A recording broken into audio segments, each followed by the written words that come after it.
Welcome back to the second lecture in this series on pharmacology that's utilized to treat hypertension.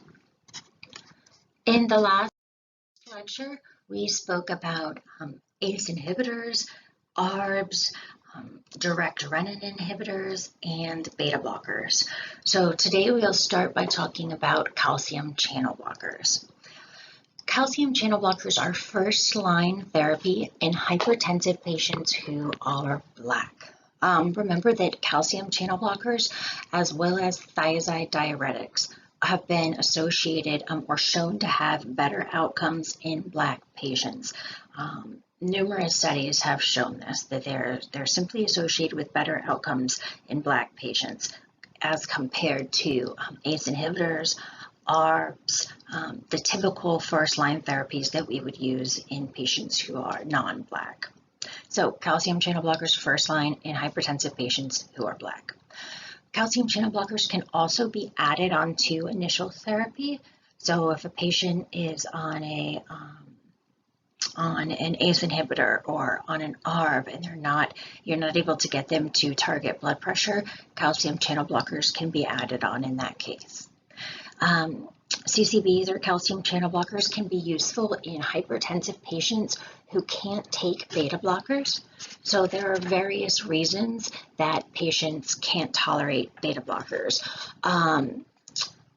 Coexisting disease states like, say, diabetes mellitus. Remember that beta blockers can interfere with the response to low blood sugar. So in diabetic patients, especially those that are taking insulin, this is problematic and patients can bottom out and become really hypoglycemic. So beta blockers can be problematic in patients with diabetes, whereas calcium channel blockers are not. Also in diseases like asthma or COPD, where bronchoconstriction might be a problem, beta blockers are problematic, especially non-specific beta blockers. Also stable ischemic heart disease, which we'll talk about more a little bit later. Calcium channel blockers can be useful here versus beta blockers. Calcium channel blockers are also useful or beneficial in hypertensive patients who are suffering from angina or AFib. The reason that they are useful in patients with angina is because they dilate coronary blood vessels.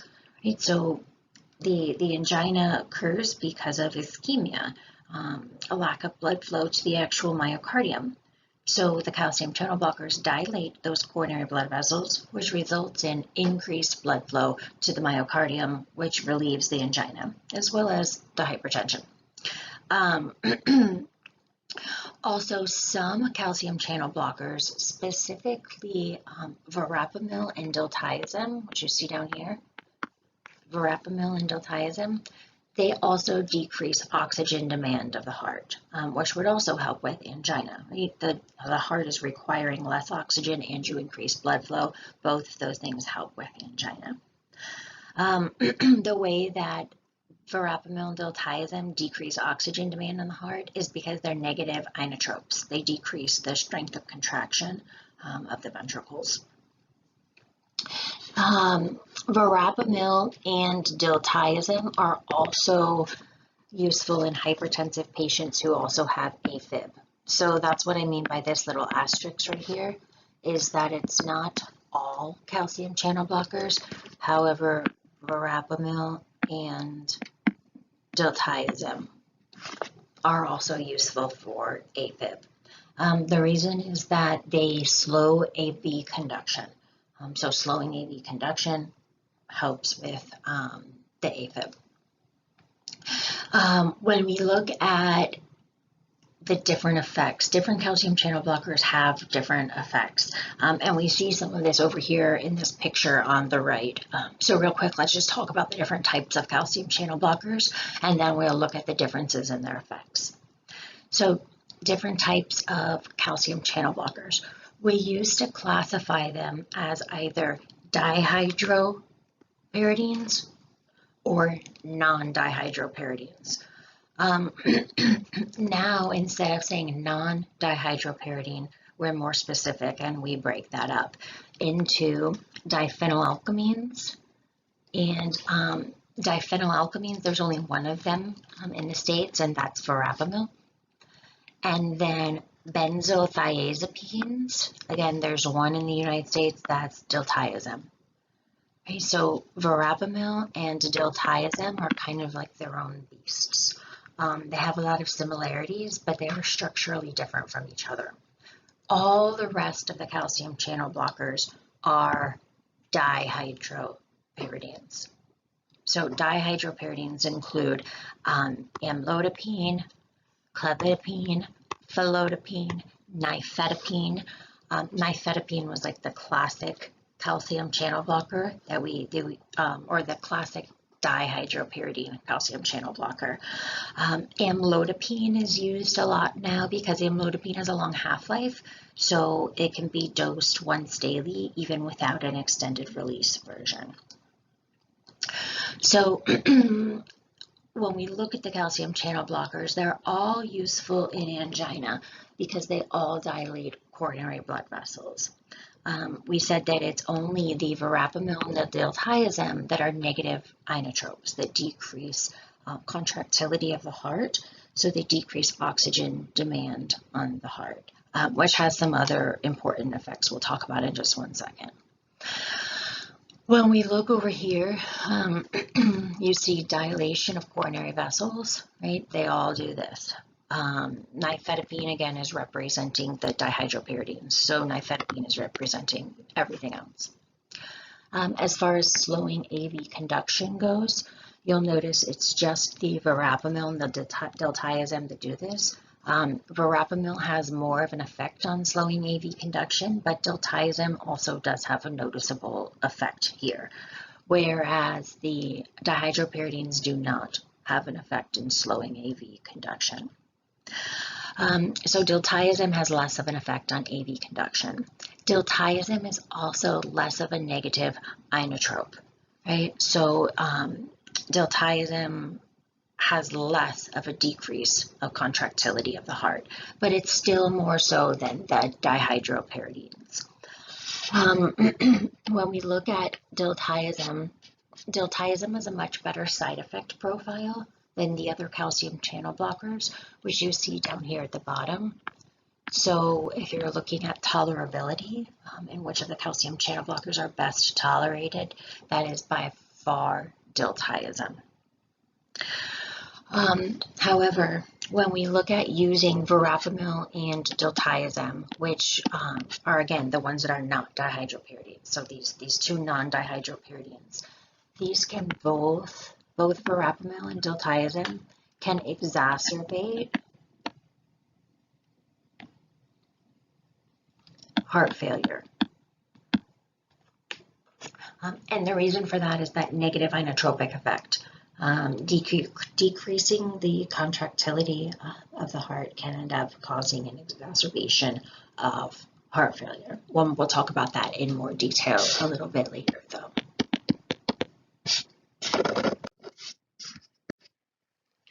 Calcium channel blockers work by blocking calcium channels. Specifically, they block L-type calcium channels on muscle cells in the heart or smooth muscle in the vessels, right, lining the vessels. Blocking these calcium channels blocks or decreases the inward flux of calcium that occurs. Typically what happens is these L-type calcium channels are open and they allow calcium, extracellular calcium, to come into the myocytes, into the muscle cells. That extracellular calcium comes in and that triggers the release of large amounts of calcium from the sarcoplasmic reticulum. And you guys know that calcium is necessary for muscle contraction to occur. So blocking these calcium channels and decreasing the amount of calcium in the cell decreases contraction of the muscles or decreases muscle tone. Again, this could be cardiac muscle in the heart, or this could be smooth muscle lining blood vessels, just depending on which calcium channel blockers we're looking at. Blocking the calcium channels on cardiac muscle decreases myocardial contraction, right? So decreasing myocardial contraction, that's what we would call negative inotropic.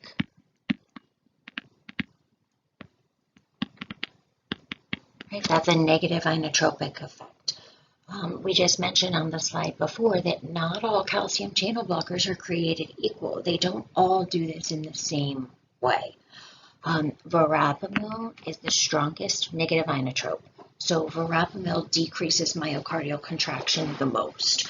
Diltiazem also decreases myocardial contraction. It is a negative inotrope. Much more than any of the dihydros, the dihydropyridines like nifedipine, amlodipine. The dihydros are much more specific, or they have a much greater affinity for the muscle and vessels. So the dihydros have an affinity for vessels, for smooth muscle in vessels, not the heart. So we don't see that big negative inotrope effect with the dihydropyridines. All of the calcium channel blockers work on vessels as well. Dilating arterioles as well as coronary vessels. Remember, we said that dilating coronary arteries improves blood flow to the myocardium, which is why these were good in angina, right? Improves blood flow to the heart. Dilating peripheral arterioles decreases peripheral resistance, and that decrease in peripheral resistance decreases blood pressure. Note here that we're saying arterioles, arteries, right? We're not talking about veins. Calcium channel blockers are not causing dilation of veins like we see with like alpha blockers, right? Remember, alpha blockers cause dilation of the veins, and that's why they're associated with that relatively intense orthostatic hypotension. Calcium channel blockers aren't associated with that same orthostatic hypotension because they're not causing dilation of the venous system, or they're not preventing constriction of the venous system. When you're on a calcium channel blocker and you stand up rapidly, the veins are still able to constrict to keep the blood flow flowing up to the brain. So orthostatic hypotension is not a big concern with calcium channel blockers like it is with alpha blockers. When we talk about the kinetics of calcium channel blockers, most calcium channel blockers are relatively short-acting. However, there are extended release formulations available. And extended release formulations of calcium channel blockers are recommended due to compliance as well as improved safety. They allow for once daily dosing. However, amlodipine has a long half-life itself, so that's dosed once daily on its own anyways. So you don't need an extended release formulation with amlodipine, it's just daily. With calcium channel blockers, it's important to avoid high doses of short-acting calcium channel blockers.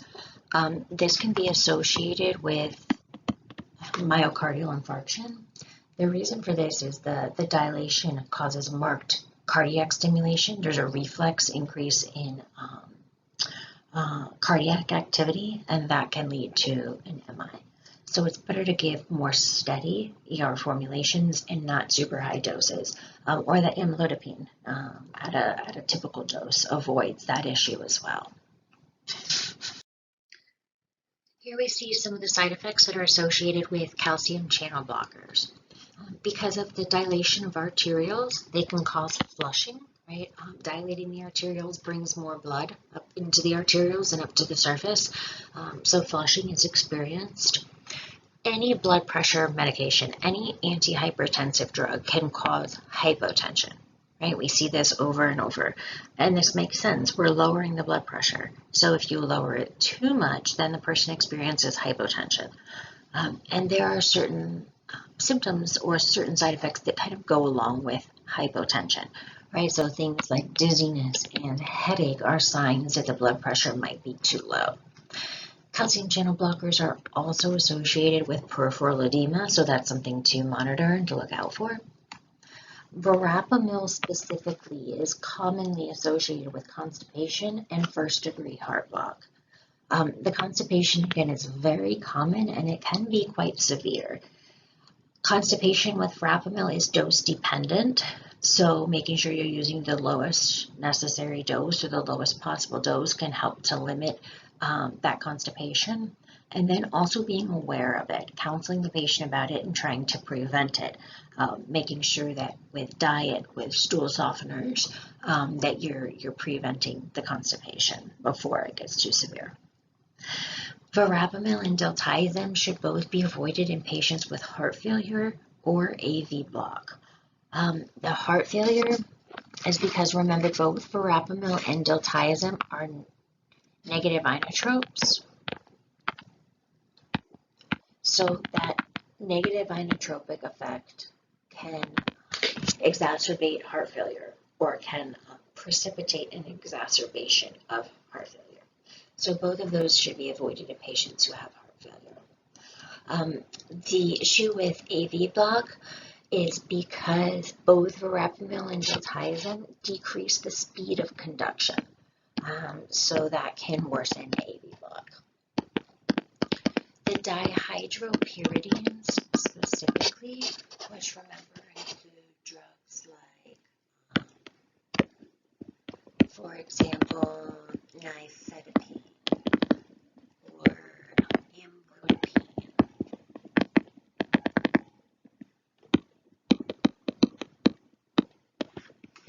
Are typically associated with more of the kind of general side effects than verapamil or diltiazem.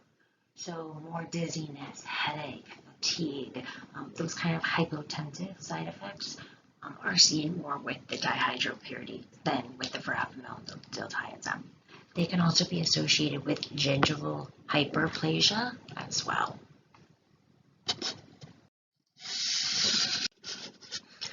Alpha blockers are not recommended as first-line therapy any longer. So they're recommended only for refractory cases of hypertension that are not successfully treated with other first-line therapies or first-line combinations. And the reason for this is that alpha blockers just aren't associated with as good outcomes, and they tend to have a worse side effect profile. So tolerability is not very good. So we only use them if we absolutely have to. Alpha blockers include things like doxazosin, prazosin, and terazosin. Remember, these are not the alpha blockers that we use for BPH, right? We have alpha blockers that are more specific for the prostate, and those we use for BPH. But doxazosin, prazosin, and terazosin are antihypertensives. The way that the alpha blockers work is by blocking alpha-1 receptors on vascular smooth muscle. When alpha-1 receptors are stimulated, it causes vasoconstriction. So blocking them prevents that constriction and essentially causes dilation. Now, alpha blockers cause both arterial and venous dilation. And that venous dilation, remember, is the reason that they're associated with orthostatic hypotension, right? So that hypotensive response that happens when somebody changes position really quick. They are also associated with reflex tachycardia. Now, this reflex tachycardia and orthostatic hypotension are typically worse at the onset of therapy or when the dose is increased. Because of that, what we recommend is start low and go slow, right? So don't just start with your big necessarily target dose of the alpha blocker. You start with a lower dose and you recommend a slow titration of the dose. so slowly increasing the dose to try and prevent this reflex tachycardia and severe orthostatic hypotension. Also, the total daily dose can be split into multiple smaller doses. This might be helpful initially as well, but again, not first-line therapy. The centrally acting antihypertensive drugs are alpha-2 agonists. So they bind to alpha-2 receptors in the central nervous system and activate them. Remember, alpha-2 receptors are modulators of the sympathetic nervous system. So they actually decrease sympathetic outflow. So alpha-2 agonists include drugs like clonidine and methyldopa. They again bind to alpha-2 receptors in the central nervous system, and this decreases sympathetic outflow. Decreasing sympathetic outflow decreases peripheral resistance.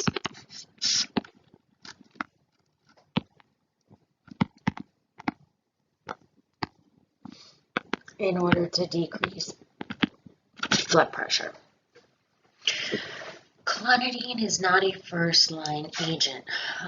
Clonidine's primary use is in patients who have hypertension that has not responded to treatment with 2 or more drugs.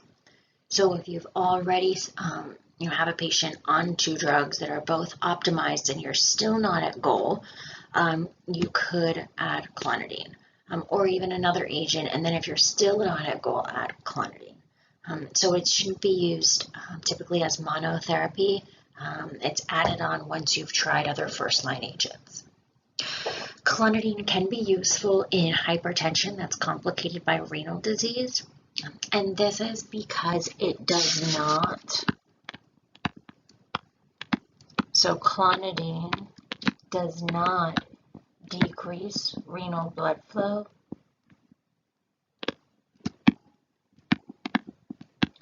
or GFR. Some of the other blood pressure drugs, specifically like the drugs that affect the renin-angiotensin-aldosterone system, so ACE inhibitors, for example, they do decrease GFR. So if somebody has renal disease and they already have a severely decreased GFR, you don't want to decrease that even further. So clonidine does not affect renal blood flow or GFR, so it can be useful in that situation. Clonidine is available orally, like the other agents we've been talking about, but it's also available in a patch as well, which could be useful in situations where you don't want to give it orally. Adverse drug effects of clonidine include, of course, hypotension, as well as the dizziness that goes along with that. It also, however, causes sedation and confusion.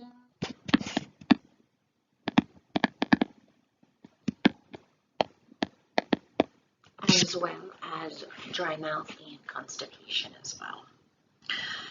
Something important to remember with clonidine is that if it's going to be stopped, it cannot be stopped abruptly. Clonidine has to be withdrawn slowly in order to avoid severe rebound hypertension. So if a patient's on clonidine and you decide you're not getting good response out of it and want to stop it, or decide that the patient's sick of dry mouth or constipation and they're done, they want to stop it, it needs to be withdrawn slowly. It's not something that they can just stop. And again, that's important to counsel the patient on because they're not going to know that. And patients frequently decide to do things on their own without letting us know. So it's important that they know that that is dangerous and they cannot simply stop it on their own. They need to work with you in order to come up with a withdrawal schedule. Methyldopa is another alpha-2 agonist. It's not a first-line agent. It's not a commonly used agent. However, it can be used in pregnancy. And a lot of antihypertensives cannot be used in pregnancy. So the primary use of methyldopa is for hypertension in pregnancy. Remember, ACE inhibitors are contraindicated in pregnancy. ARBs are contraindicated in pregnancy.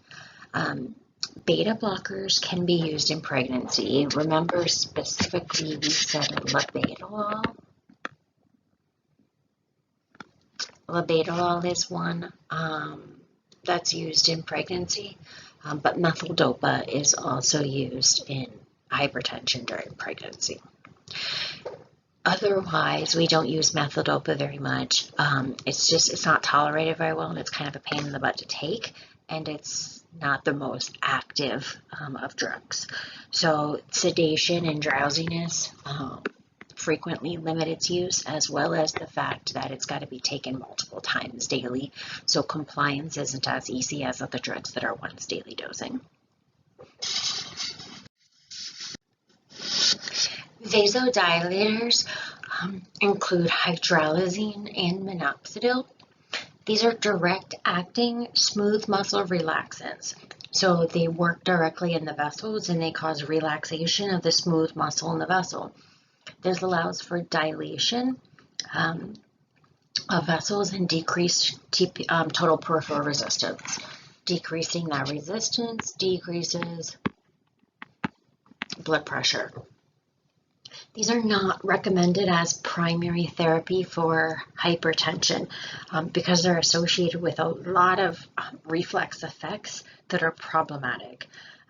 They're also not typically recommended as monotherapy, so in most situations they would not be given on their own either. The vasodilation that occurs, the decrease in blood pressure that occurs, is associated with, again, a bunch of reflex actions that are damaging and problematic. One is a reflex stimulation of the heart.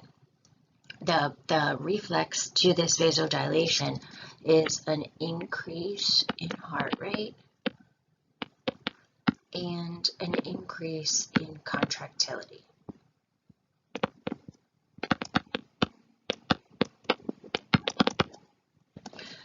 That means the heart's working really hard.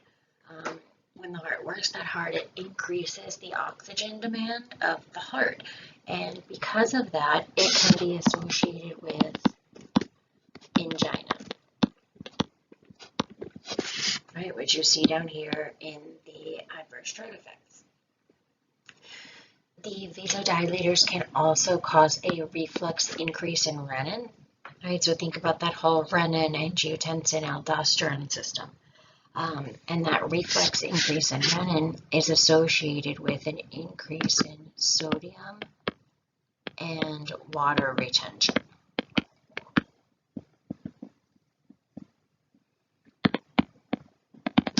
And looking at these things, like these can even counteract the decrease in blood pressure that's occurring. So these aren't ideal blood pressure medications. They can be acceptable and can have a blood pressure lowering effect if they're given in conjunction with other medications. So if hydralazine is given with a beta blocker and a diuretic, it can be effective. The beta blocker prevents this reflex stimulation of the heart. The diuretic prevents this sodium and water retention. So as a group, the medications can be effective, but on its own, it's not recommended. However, one kind of situation where hydralazine is okay is during pregnancy-induced hypertension. Again, there aren't a ton of drugs that have proven safety in pregnancy. We said that beta blockers are okay, specifically labetalol has a lot of evidence. We just saw that methyl-dopa is proven safe in pregnancy. Hydralazine is acceptable in pregnancy-induced hypertension.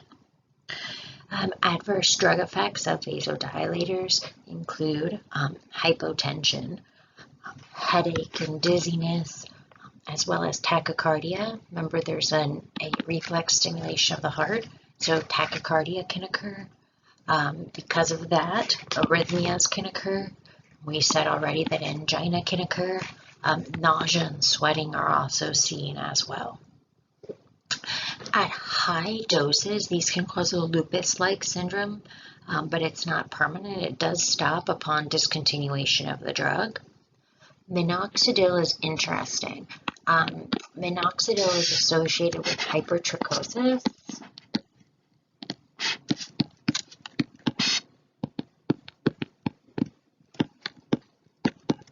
Hypertrichosis is increased hair growth.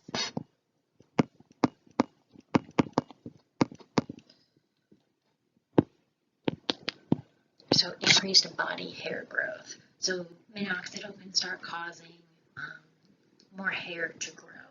And we actually use it for this purpose. If you've heard of Rogaine,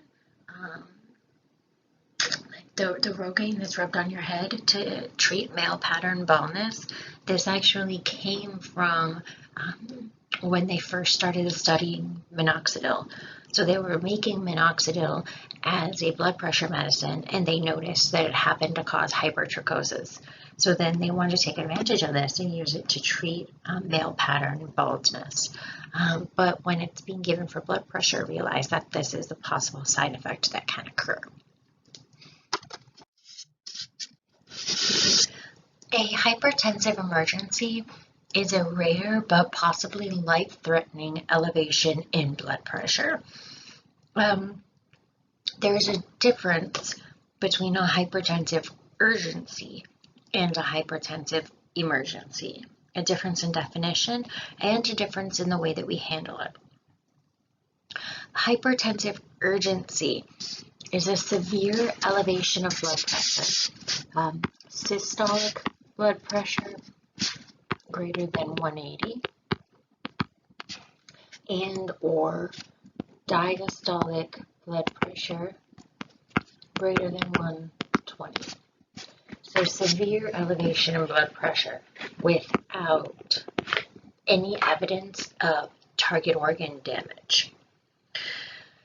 A hypertensive emergency, right, not urgent, but emergency, is the elevation in blood pressure, right? So the same blood pressure numbers, systolic greater than 180 or diastolic greater than 120, with evidence of impending or progressive target organ damage. Target organ damage can include things like evidence of a MI or stroke, for example. Now again, these are handled differently. A hypertensive urgency, when there's no organ damage, frequently occurs in patients who are non-compliant with their antihypertensive therapy or need their antihypertensive therapy intensified. So in this case, patients just need to, or you should either reinstitute or intensify their drug therapy, and if anxiety is present, if that's contributing, treat that anxiety as applicable. But this is not an emergent situation where the patient needs to be hospitalized and placed in the ICU. A hypertensive emergency, however, is emergent. It requires rapid treatment with IV blood pressure medications. So in a hypertensive emergency, when there is target organ damage present, the patient needs to be admitted into the ICU for continuous blood pressure monitoring and IV administration of an antihypertensive medication. There are multiple different medications that can be used, and the choice depends on what's happening, right? On what that target organ damage is, what systems are being affected. Again, there are multiple different classes of meds that can be used. For example, nicardipine and clevidipine, those are both calcium channel blockers, right? Dihydropyridine calcium channel blockers that are available IV. Nitroglycerin and nitroprusside, these are nitric oxide vasodilators.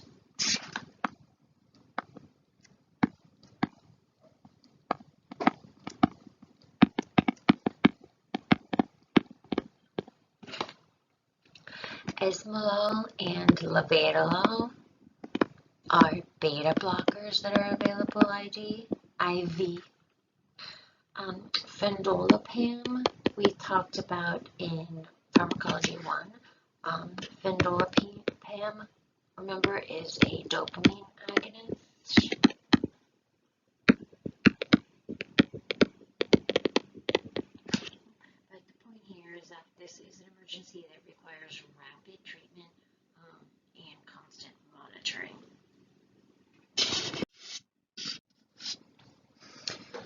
Resistant hypertension is defined as blood pressure that remains elevated. Now, this is not elevated above normal, but elevated above goal.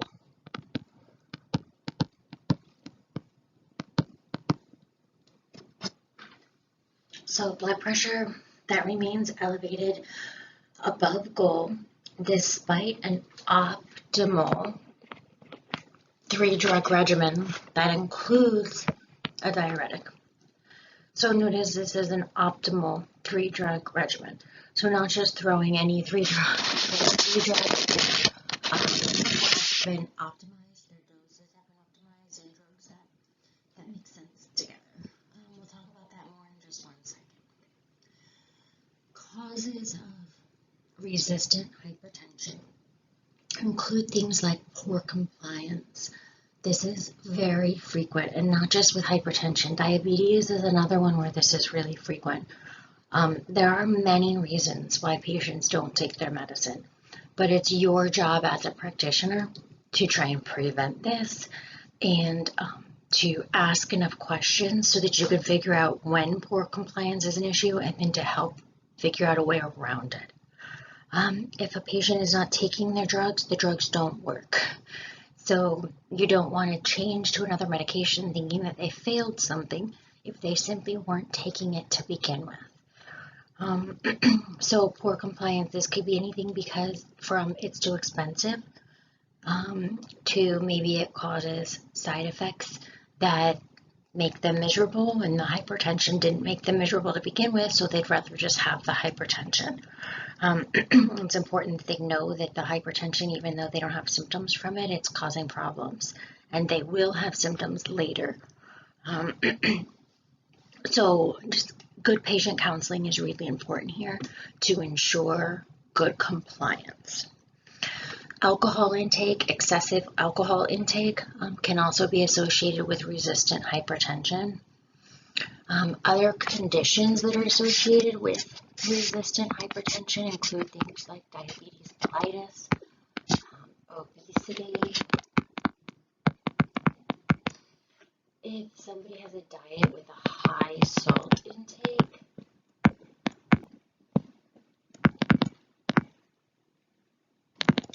metabolic syndrome,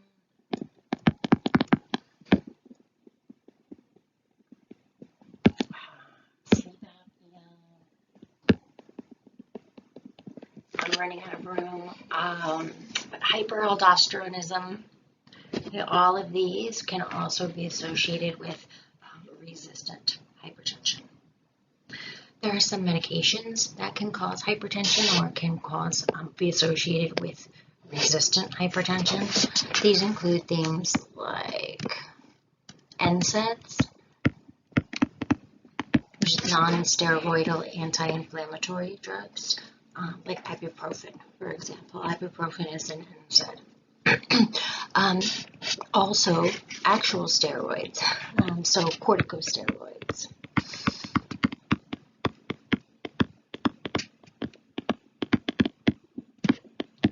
Sympathomimetics.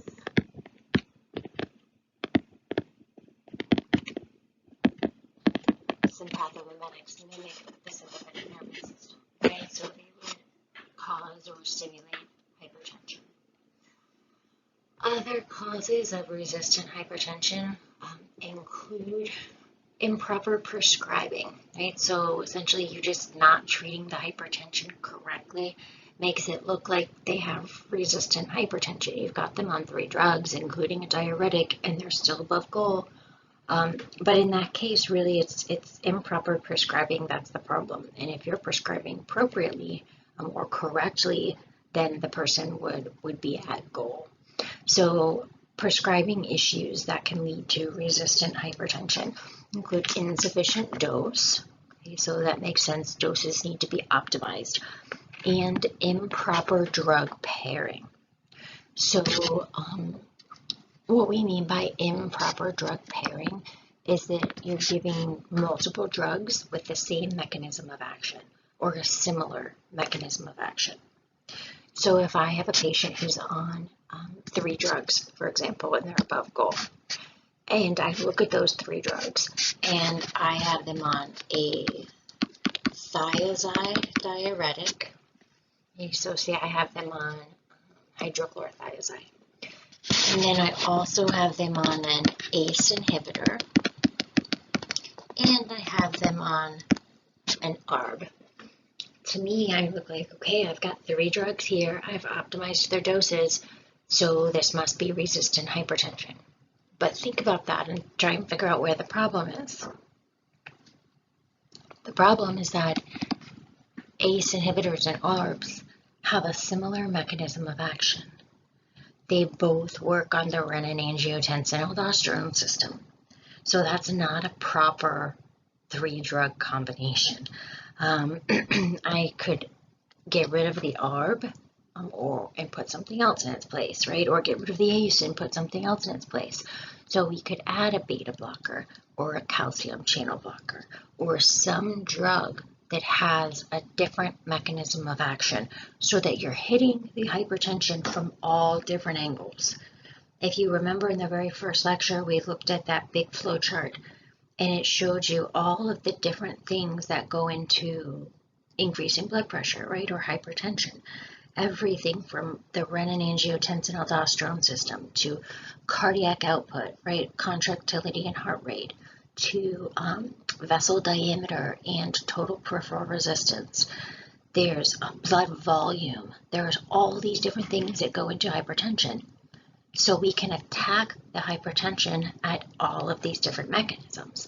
It doesn't do us any good to put 3 drugs that all go into renin-angiotensin-aldosterone, right? Because we're blocking that, but we've got all this other stuff still causing hypertension. So we need to have these 3 drugs all attacking the hypertension at different areas, right? Utilizing different mechanisms of action. And then if they still have hypertension, well, okay, that makes sense. It's resistant. And you can start looking at some of these other issues. All right, we'll go through a few practice questions and start to kind of think through how we use all of this information.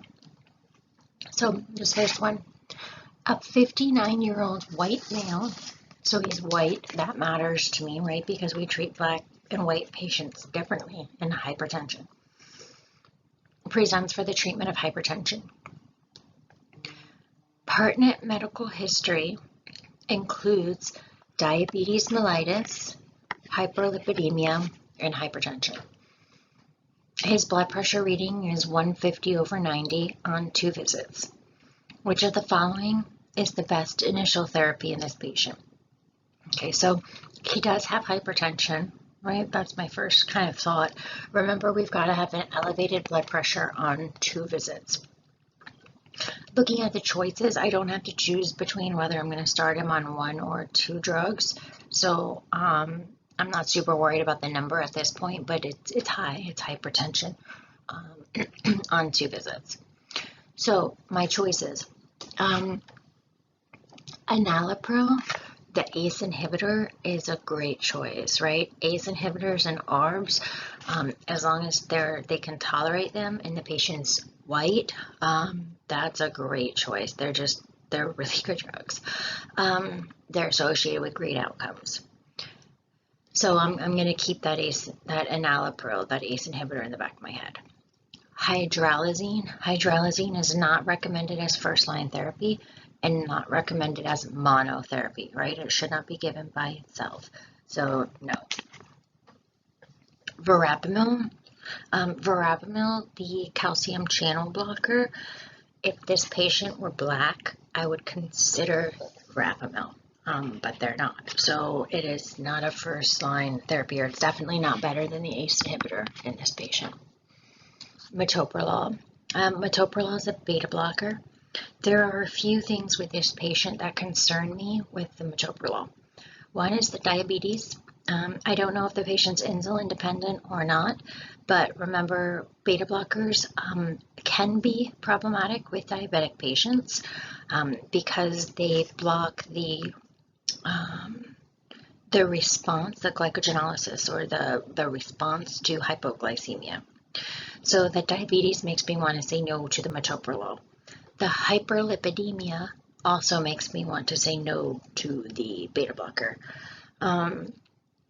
Remember that beta blockers can cause dyslipidemia, and we already have a problem with lipids here, so I don't want to go for the beta blocker either.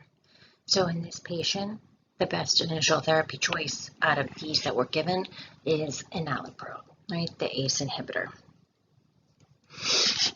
Remember a few things with that.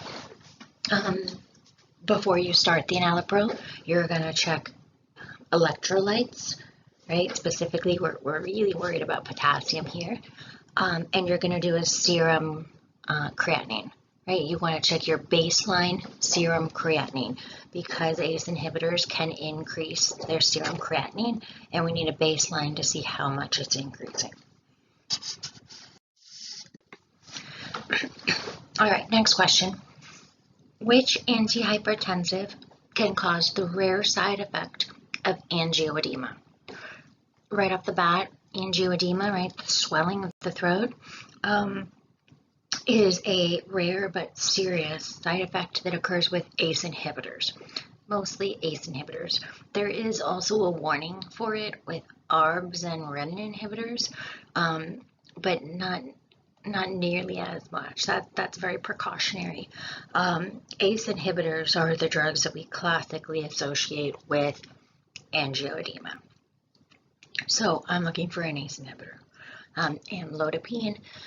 Amlodipine is a calcium channel blocker, right? Specifically, it's a dihydropyridine calcium channel blocker. Fosinapril, right? That's my pril. So fosinapril is an ACE inhibitor. I'm going to keep looking in case. Prazosin. Prazosin, remember, is a alpha blocker. Alpha blockers are not associated with angioedema. Orthostatic hypotension, but not angioedema. Propranolol. Propranolol is a beta blocker, and beta blockers are not associated with angioedema. We said there's a blocked response to hypoglycemia. They can be associated with bronchoconstriction. They can be associated with dyslipidemia, but there is no angioedema with beta blockers. So fosinapril is the answer here. The blood pressure of a patient with essential hypertension, so hypertension with no identifiable cause, is at goal. Okay, so good. His blood pressure is at goal on treatment with enalapril. So enalapril, he's taking an ACE inhibitor. Since the initiation of therapy, the serum creatinine has increased by 25% above baseline. What's the appropriate next step? So that's what we were just mentioning, right? We said that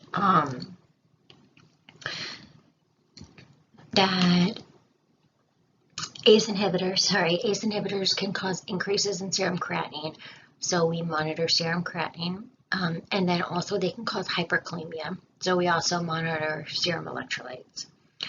With the serum creatinine, increases of up to 30% are fine. Okay, so increased serum creatinine up to 30% above baseline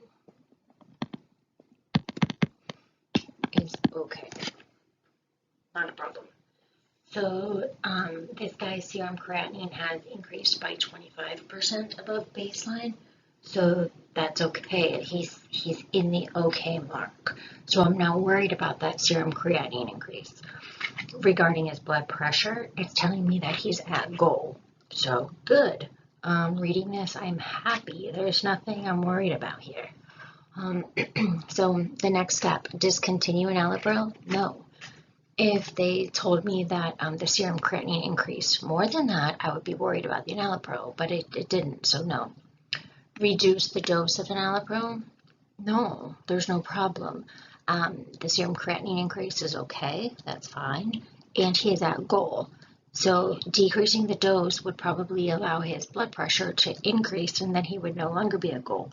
Everything is good right now, so I don't want to change anything. I don't want to decrease the dose. Continue current dose of enalapril?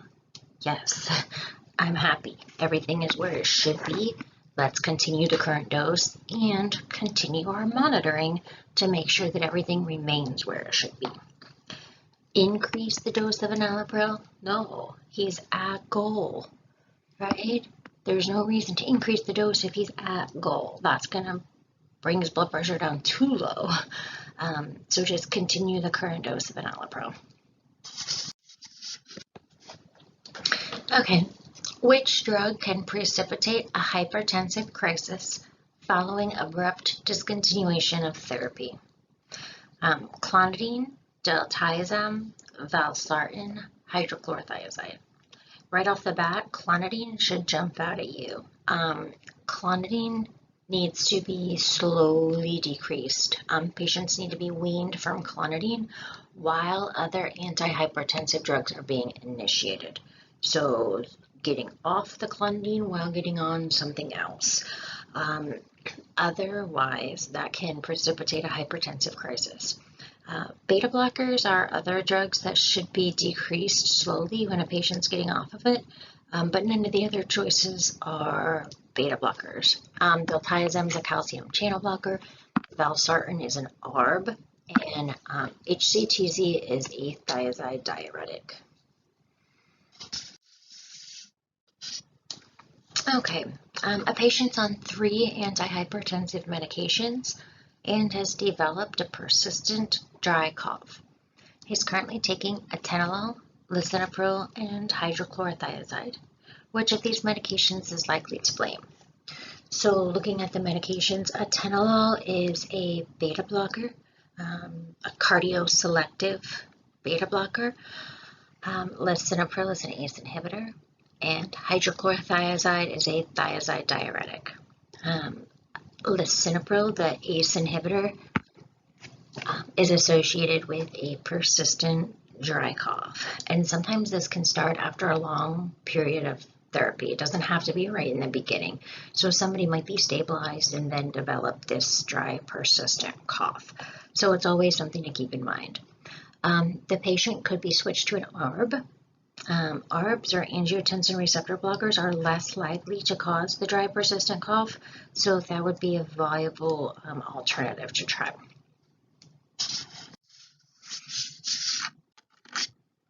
These next few slides just contain some snippets from the treatment guidelines. In the initial hypertension lecture, I included a link to the most recent guideline updates. And the guidelines are something you're going to get really used to using. The stuff that I'm teaching you in class is it's a bunch of basic information, stuff that you should keep in your head. But the guidelines are what are actually going to show you what to do when. They're going to guide you through, what medications to start with and how long before you check if it's working, what you can use next, etc. And then all the stuff you're learning from me should be in the back of your mind, like, hey, this says to start with an ACE inhibitor, but I remember she told me if they've had angioedema before, you can't give that, right? So all this knowledge should be in your head somewhere, but the guidelines are going to be helpful. They're going to be useful in you actually making your way through therapy. So I've just included a few kind of snippets or a few little things from the guidelines. The first one here is lifestyle changes. When somebody has elevated blood pressure, for example, you will start them or can start them with lifestyle modifications, right? And you don't necessarily throw a drug on right away for every patient. And then even patients who have actual hypertension that you're starting them on medications, you also want to recommend lifestyle changes as well, because they are very helpful in lowering blood pressure and in decreasing cardiovascular risk. So, for example, promoting the DASH diet, which is rich in fruit, vegetables, whole grains, low-fat dairy, reducing sodium intake, possibly increasing potassium, but that's kind of an iffy one because if they have kidney disease, for example, or if they're on medications that increase potassium, then that can be iffy, but definitely decreasing sodium intake. Getting the patient to the ideal body weight is very important, or as close to ideal body weight as possible. The estimate is that for every 1 kilogram reduction in body weight, there's about a 1 millimeter of mercury reduction in blood pressure. So losing 10 kilograms, if somebody is severely overweight, can cause a 10 millimeter mercury reduction in blood pressure. That's a big deal. Recommending regular physical activity, right? And for patients who drink alcohol, reducing alcohol intake. So men should drink 2 or few drinks per day, and women should drink no more than 1 drink per day. And remember, when we looked at the resistant hypertension, that was one of the things that was listed for resistant hypertension, was high alcohol intake, right? So a lot of this stuff here you saw on that slide: obesity, high sodium intake, metabolic syndrome, as well as alcohol. This is your, just kind of general, what do you do based on what type of hypertension they have? Is their blood pressure normal? Is it just elevated? Do they have stage 1 hypertension or stage 2 hypertension? And again, these are just the algorithms that you're going to see that you're going to work through when you're working with your patient and figuring out what to do with all of this information I'm giving you about these drugs. So here, normal blood pressure, okay, just promote healthy lifestyle habits and reassess them in 1 year. If blood pressure is elevated, okay, so between 120 and 129, we're going to institute non-pharmacologic therapy, right? So that's lifestyle changes. Educate them. Your blood pressure is elevated. This can progress to actual hypertension. That is dangerous. That damages your kidneys. That causes stress on your heart. Go through all of it and then tell them how they can fix the problem. You don't necessarily have to jump straight to drugs. This is pharmacology, but you don't have to jump straight to drugs. So educate them on all of those lifestyle changes and non-pharmacologic therapy things that they can do. And then notice that the reassess is a shorter period of time. If the blood pressure is fine, reassess in a year. But if the blood pressure is elevated, in this case, reassess in 3 to 6 months. Stage 1 hypertension and then stage 2 hypertension. Stage 1 hypertension, it has you assess risk, and then based on risk, it makes different recommendations. So stage 1 hypertension and low risk score, it still has starting non-pharmacologic therapy.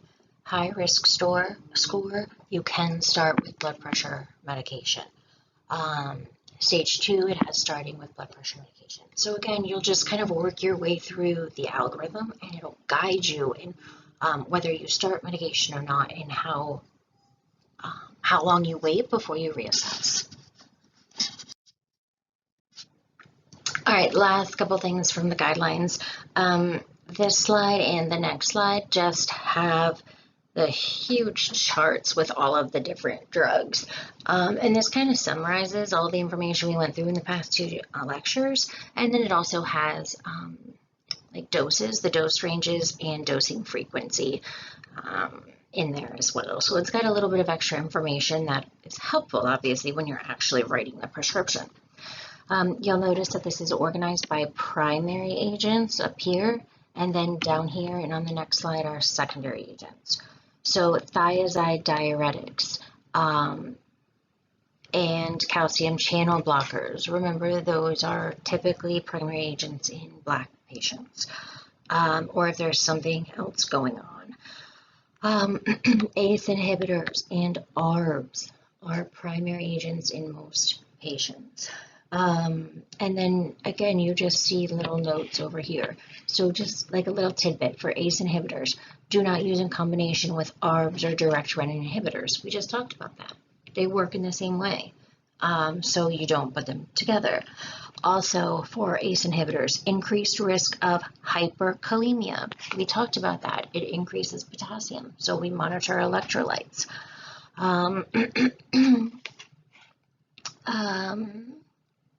Do not use a history of angioedema with ACE inhibitors. We just talked about that. Avoid in pregnancy. You guys know that. ACE inhibitors, ARBs, they can't be given in pregnancy. So this is, again, it's just kind of a summarized version of everything, and it's a nice, easy way for you to, look at the diagnosis, look at your patient's blood pressure, find out, okay, which one do they have? Okay, they have stage 2 hypertension. What do? I start them on a medication. So let me look, what medication is a primary agent? Okay, I know that my patient's Black, and I remember that these patients should be started on thiazides or calcium channel blockers. So let me look at those and see if my patient has any contraindication to either one of them, see if there's anything that will guide me in choosing one or the other. Take your pick, go find your drug, find your dose, find your dosing frequency, and then write your script. Okay. All right, so this just continues the list of medications. You can see, for example, like beta blockers.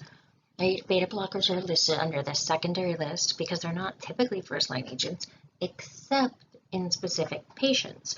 So heart failure, for example. If someone has hypertension and heart failure, beta blockers are great. They work for both. So if you look over here, you'll see beta blockers are not recommended as first-line agents unless the patient also has ischemic heart disease or heart failure. And then it'll say, like here, these are the cardioselective beta blockers, right? The beta-1 selective beta blockers. So it'll talk about how these are better in patients with bronchospastic airway diseases who require a beta blocker.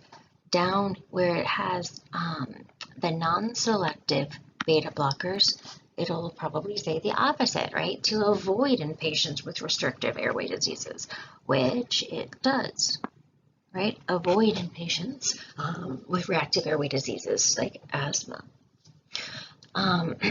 So again, this is useful. If I were you guys, I would look through the guidelines. I would read the guidelines, actually, all of the guidelines, or at least the updates. There's only like 17 or 18 pages on the updates, and get comfortable with them and get familiar with them. And each of the disease states that we go through, you should have the guidelines and be comfortable with those guidelines, because you will use them in practice for a long time until you get really comfortable with everything. All right, you guys can leave me any questions that you have, okay?